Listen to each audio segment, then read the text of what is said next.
തൃശ്ശൂരിലേക്കാണ്. തിരുവനായ ആക്രമണം ഉണ്ടായിട്ടുണ്ട്. ദേശമംഗലത്ത് ഒട്ടേറെ പേർക്ക് പരുക്കേറ്റു, വളർത്തുമൃഗങ്ങൾക്കും കടിയേറ്റു. ശനിയാഴ്ച വൈകിട്ടായിരുന്നു ആക്രമണം. സൂരജ് സജീവ് വിവരങ്ങളുമായി. സൂരജ്, ഈ തിരുവനായക്ക് പേവിഷബാധയുണ്ട് എന്ന് സ്ഥിരീകരിച്ചോ? വിശദാംശങ്ങൾ എന്താണ്?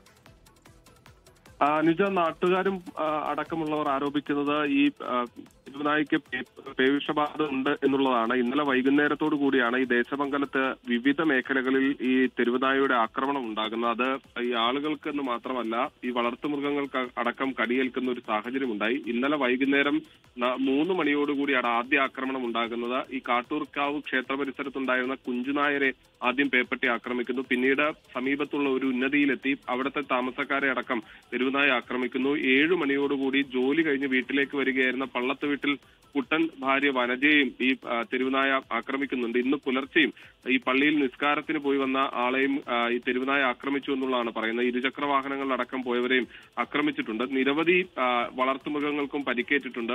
പഞ്ചായത്ത് അധികൃതരെ വിവരം അറിയിച്ചെങ്കിലും അവർ ഒരു നടപടിയും കൈക്കൊണ്ടില്ല എന്നുള്ളതാണ് നാട്ടുകാരടക്കം ആരോപിക്കുന്നത്. അവരെ സംബന്ധിച്ച് വലിയ പ്രതിഷേധവുമുണ്ട്. എന്തായാലും 6 പേർക്ക് ഇതിനോടകം കടിയേറ്റിട്ടുണ്ട്. നിരവധി വളർത്തുമൃഗങ്ങൾക്കും കടിയേറ്റു എന്നുള്ളതാണ് ലഭിക്കുന്ന വിവരാനിക.